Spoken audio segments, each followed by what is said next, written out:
हिंसा में अब तक 7 लोगों की मौत हो चुकी है। कल रात में गृह मंत्री राजनाथ सिंह के घर जाट नेताओं की बैठक हुई थी। इस बैठक में आरक्षण पर कमेटी बनाने का फैसला हुआ है।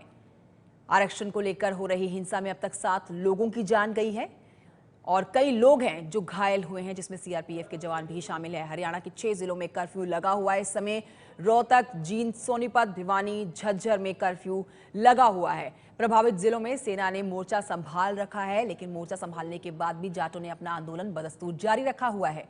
सरकार आरक्षण पर कमेटी बनाने को तैयार है। कल गृहमंत्री राजनाथ सिंह के घर पर ही जाट नेताओं की बैठक हुई, जिसमें आरक्षण पर कमेटी बनाने पर सहमति हुई। दिल्ली के जंतर मंतर पर आज जाट समुदाय का धरना प्रदर्शन होने वाला है। उप मुख्यमंत्री हरियाणा के भूपेंद्र सिंह हुड्डा जो है वो भूख हड़ताल पर बैठेंगे। जाट समुदाय की ओर से 11 से 1 बजे तक पश्चिमी यूपी आज बंद रहने वाला है। एबीपी न्यूज संवाददाता जगविंदर पटियाल जुड़ गए और जानकारी के साथ। जगविंदर, क्या अपडेट है? कंचन, देखिए, आर्मी के तैनाती के बावजूद भी हालात नियंत्रण में नहीं है। अब भी रेलवे ट्रैक और जितने भी हाईवे हैं वो खोले नहीं जा सके हैं। प्रदर्शनकारी कल रात तक जहां जहां वो बैठे हुए थे उसके आसपास के इलाकों में, शहरों में, जींद में, रोहतक में, झज्जर में, सोनीपत में उपद्रव करते रहे।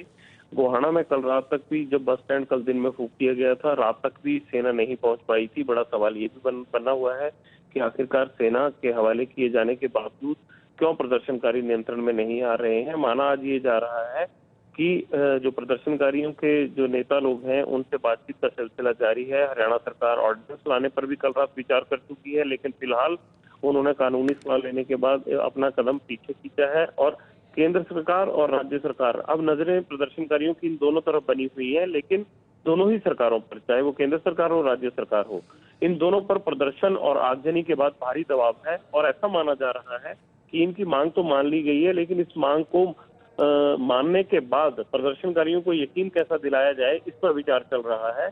और सेना जिन जिन इलाकों में पहुंच पाई है वहां भी अभी लगातार प्रदर्शनकारी उपद्रव मचा रहे हैं। उम्मीदें जताई जा रही है कि क्या सरकार की अपील के बाद आज प्रदर्शनकारी अपनी हरकत पर या अपनी आगजनी और हिंसा की प्रवृत्ति पर नियंत्रण रखेंगे या नहीं। 6 जिलों में फिलहाल कर्फ्यू लगा हुआ है।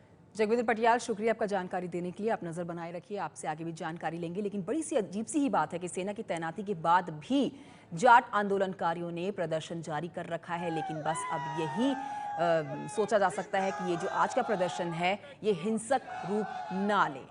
अब तक कई वाहनों को आग के हवाले कर दिया गया है इन आंदोलनकारियों के द्वारा। सड़क यातायात बुरी तरह से प्रभावित है, रेल यातायात बुरी तरह से प्रभावित है। 2 तस्वीरें एबीपी न्यूज पर आप देख रहे हैं। आपको बताएं, दिल्ली से हरियाणा की ओर जाने वाले रास्ते भी बंद हो चुके हैं। NH1 पर लंबा जाम लगा है। नरेला के रास्ते में सैकड़ों लोग जो हैं वो फंसे हुए हैं। और आप तस्वीरें देख रहे हैं, ये ट्रक जस के तस खड़े हुए हैं। आवाजाही पूरी तरह से ठप हो रखी है। हरियाणा में चल रहे जाट आरक्षण आंदोलन की वजह से नेशनल हाईवे 1 लगातार 24 घंटे से भी ज्यादा ठप पड़ा हुआ है।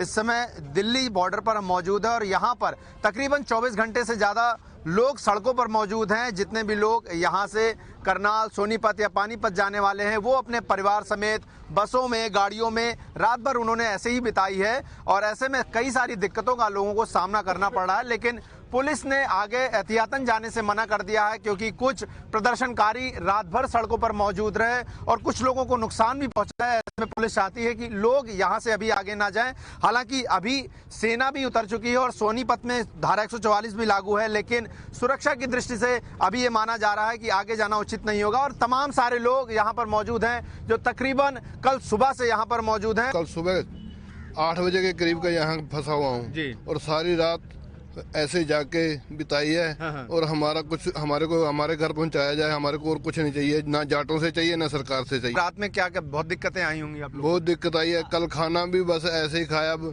चिंता में, परेशानी में, पीछे बच्चे भी परेशानी में हैं। हमारा परिवार, हमारे घर वाले हमारे घर आ जाएं तो हम तो बहुत परेशान हैं। फोन की चार्जिंग खत्म हो गई है, पानी की बोतल 50 रुपए की बिक रही है, चाय पीने को नहीं मिल रही, टॉयलेट के लिए परेशानी है, टॉयलेट बंदा जा नहीं सकता।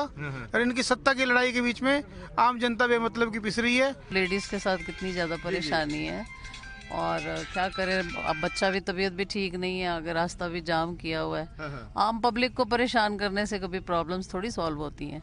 आपको प्रॉब्लम सॉल्व करनी है, आप अपने अथॉरिटीज के पास जाइए, लीडर्स के पास जाइए, उनसे शांति से बात कर सकते हैं और सोल्यूशन निकल सकता है। तो हरियाणा में जनजीवन बुरी तरह से प्रभावित हो रखा है। आपको बताएं, लोगों के पास रोजमर्रा की जरूरत की जो चीजें होती हैं उसकी किल्लत हो गई है। दूध सब्जियां तक लोगों के पास नहीं है। इसके अलावा आपको बताएं, कुछ परिवार जो हैं वो रात अपनी गाड़ी में ही बिताने पर मजबूर हो गए। ऐसे ही एक परिवार से बात की है एबीपी न्यूज संवाददाता गौरव श्रीवास्तव ने। हरियाणा में चल रहे जाट आरक्षण आंदोलन की वजह से आम जनजीवन पूरी तरीके से व्यस्त है। करनाल जाने वाले रास्ते पर लोग सिंधु बॉर्डर पर लगभग 24 घंटे से भी ज़्यादा हो गए हैं, फंसे हुए हैं। और ऐसे कई सारे ट्रक वाले, परिवार वाले गाड़ियों में जिन्होंने रात बिताई है, आप देख सकते हैं यहाँ पर लोग तकरीबन 24 घंटे से हैं। गाड़ियों में बच्चे हैं, महिलाएं हैं और उन्होंने पूरी रात यहाँ पर ऐसे ही बिता दी है। यहाँ पर आप देख सकते हैं कुछ महिलाएं हैं जो लगभग 24 घंटे से यहाँ पर मौजूद हैं, परेशान हैं और इस तरह से लोगों की रात यहाँ पर कट रही है। लेकिन अभी जो जाम है वो खुलने को नहीं आ रहा। और आप देख सकते हैं पीछे एक लंबी लाइन जो है जो ट्रकों की है वो आप देख सकते हैं। और ये वजह है क्योंकि NH1 जो है सोनीपत जाने वाला रास्ता ये पूरी तरीके से बंद है, क्योंकि रास्ते में जितने भी प्रदर्शनकारी हैं उन्होंने जाम लगा रखा है और वहां पर हिंसा की स्थिति हो रही है। और इस तरीके से लोग गाड़ियों में लगातार 24 घंटे से भी ज़्यादा हो गए बीते हैं, क्योंकि अभी दिल्ली में ठंड का मौसम है। ऐसे में जो रात बिताना गाड़ियों में, सड़कों पर कितना कठिन हो सकता है परिवार के साथ, बच्चों और महिलाओं के साथ। और यहाँ पर कुछ लोग हैं, यात्री यहाँ पर हमें दिख रहे हैं ट्रैवलर में। हम उनसे बातचीत करते हैं और पूछते हैं उनके साथ क्या दिक्कत है। आप अपना नाम बताइएगा। हितेश भाई सोनी। आप लोग कहाँ जा रहे थे? हम लोग कटरा जा रहे थे। तो आप लोग कहाँ से आए और कब से फंसे हुए हैं? हम लोग सूरत से आए, 19 तारीख से सूरत से निकले। कल सुबह 4 बजे दिल्ली आए तो दिल्ली एयरपोर्ट पे, दिल्ली रेलवे स्टेशन पे ऐसा अनाउंस हुआ कि ट्रेन अभी आगे नहीं जा सकती है। तो 11 बजे तक दिल्ली में हैरान हुए। फिर ऐसा प्राइवेट गाड़ी किया तो गाड़ी वाले को भी मालूम तो था ही कि रास्ता बंद है, फिर भी उसने हमारे पास से एडवांस ले लिया, गाड़ी कर दिया। 50 किलोमीटर दूर से आए, कल दोपहर 1 बजे से यहाँ ही बैठे, खाना पीना कुछ नहीं खाया है। औरत लोग भी ऐसे ही बैठी है। तो आप लोगों ने ये गाड़ी कहाँ तक के लिए बुक की है? कटरा तक। कटरा तक के लिए। तो ऐसे में जाम लगा हुआ है, तो अभी आप लोगों को कितनी दिक्कत हुई? क्योंकि तकरीबन 24 घंटे हो गए। कैसे आप लोगों ने यहाँ पर रात बिताई? गाड़ी में ही सोए हुए हैं, नहीं खाया, नहीं पिया, नहीं कुछ नहीं किया। तो आप देख सकते हैं यहाँ पर कई सारे लोग हैं, पूरा परिवार है जो कि गुजरात के सूरत से होते हुए कटरा वैष्णो देवी दर्शन करने के लिए जा रहा था। लेकिन आंदोलन की वजह से जिस तरीके से ट्रैक प्रभावित हुए अंबाला रूट का, वो रास्ता बंद हो गया और ये लोग मजबूरन दिल्ली से एक प्राइवेट गाड़ी करके आगे बढ़े। लेकिन 50 किलोमीटर पहुंचते ही यहाँ पर सिंधु बॉर्डर पर ये जो नेशनल हाईवे 1 है वो बंद है और ऐसे में लोग यहाँ पर परेशान है। महिला हमारे साथ, हम उनसे पूछते हैं। आप अपना नाम बताइएगा। आशा बेन है। आप लोग इतना वक्त हो गया है, कैसे आप लोगों ने रात गुजारी यहाँ पर? क्योंकि अभी यहाँ पर ठंड का वक्त है दिल्ली में, अगर देखा जाए तो कितनी दिक्कतें हो रही हैं? बहुत दिक्कत हो रही है। 24 घंटों से बिना खाए बिना नए हम ऐसा ही है, सारी रात एक गाड़ी में बैठे हैं। कुछ खाना पीना कहाँ जाए हम? टॉयलेट की व्यवस्था भी नहीं है। औरतों को कितनी दिक्कत होती है, नाना बिना खाए कितनी परेशानी होती है। कोई रास्ता ही नहीं निकलता, यहाँ से वापस भी नहीं जा सकता और आगे भी नहीं जा सकता। कितने घंटों तक यहाँ ठहरे हम? तो आप अपना नाम बताइए। क्या आप लोग कुछ वैकल्पिक सोच रहे हैं यहाँ से वापस जाने की, या वैष्णो देवी ही जाएंगे? अब आप लोग वैष्णो देवी जाएंगे। अभी तो क्या अभी कुछ पता नहीं है जाम खुलने का, कितना समय लगेगा, लेकिन आप लोग सोचे हुए हैं भी जाएंगे यार, निकलेंगे वापस यहाँ से? नहीं, कल खुलेगा तो कल जाएगा। जाएंगे तो वैष्णो देवी, क्योंकि अभी तो लेकिन जाने का है वैष्णो देवी। क्या नाम है आपका? संजय भाई। तो ऐसे तमाम सारे लोग हैं, हालांकि इनका कहना है कि ये वैष्णो देवी दर्शन करने जाएंगे, लेकिन दिक्कतों का सामना सोचिए, क्योंकि महिलाएं हैं और ऐसे में उन्हें जो उन बुनियादी ज़रूरतें हैं वो उसके लिए काफ़ी दिक्कतें करनी पड़ती है, क्योंकि सड़कों पर वो सुविधाएं नहीं हैं प्रशासन की। ऐसे में ये दिक्कतें, यहाँ पर तमाम सारे लोग परेशान यहाँ पर बैठे हुए हैं और दुखी भी हो गए। यहाँ पर आंटी जी हैं, क्योंकि लगभग 24 घंटे से ज़्यादा हो गए और ऐसे में काफ़ी दिक्कतें होती है गाड़ी में। आप बताइएगा, आपका क्या नाम है? तो ऐसे परेशान लोग हैं और आप देख सकते हैं कि इस तरह से तमाम सारे लोग यहाँ पर मौजूद हैं और कैसी दिक्कतें हैं।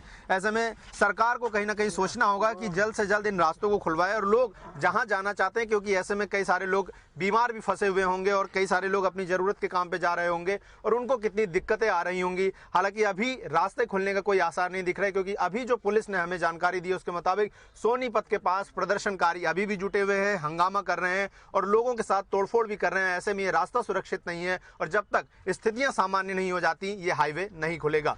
क्या पसंद रंजीत कुमार के साथ गौरव श्रीवास्तव, एबीपी न्यूज दिल्ली।